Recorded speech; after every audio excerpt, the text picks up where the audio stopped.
चमंदर बाद में तेरी पीछे पीछे आ गई दीर्घ আল্লাহর রাস্তা কিছু আচ্ছা আচ্ছা। ফহির বিদায় করুন আসসালামু আলাইকুম ওয়ালাইকুম আসসালাম। আমরা তো দরবারি করি কেন না? হ্যাঁ কিছু একটা দেন দেহাইরা আজ তো বিকাশে কেন নাই তো মাফ করে দিন গজগা। তো মাফ করে দিতাম হ্যাঁ নাই থাকলে তো নিয়ে রেতে নি তাহলে জায়গা কারণ তে কোন কি করবেন কোন আমরা তো দরবারি করে কারণ তো ফুর ফুর মানুষ। হ্যাঁ, হ্যাঁ। আচ্ছা আপনি মাস ইনকাম কত?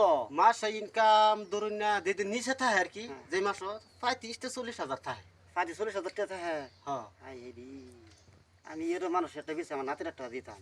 ও আমি পাইতেছি না মনে তো বন্ধ আছে না দেওয়ার পাইতেছি না তো কি ইনকাম করবা ইনকাম মানুষ পাইতেছি না। কি রকম করার চাই না হন আন কি করুন যা এটা মালা ফরাই দি এটা এটা রাত কালা এটা এটা এটা এটা তো হই কিন্তু এটা কি করলেন আপনি না আর মালাটা আমরা দিছ না তো কারে দিছে এই জানি ইনকাম যে করুন হ্যাঁ এই ইনকামের যে মালাটা দেবছি উপহার দিছ না হেটে হাড়ারে দিছি কি হাটা এই যে দিছে মাসে টাকা ফাইনাম না হে 40,000 দিছেন এই 40,000 টাকা দিছি এই যে ফাল টাকা ফাইন মাসে মাসে টাকা দিল আমার নাতিনি কি দান্ডার পালা ভা চলো তার ঠিক আছে বিয়া যখন দেওয়ার শুন তে দেন আতরে দিন লয়ে যাই গা হ্যাঁ ধরুন হ্যাঁ ভালো হইছে তে আজকে তো লয়ে যাই দাদা মশাই দোয়া করেন যে ওয়ালাইকুম সালাম।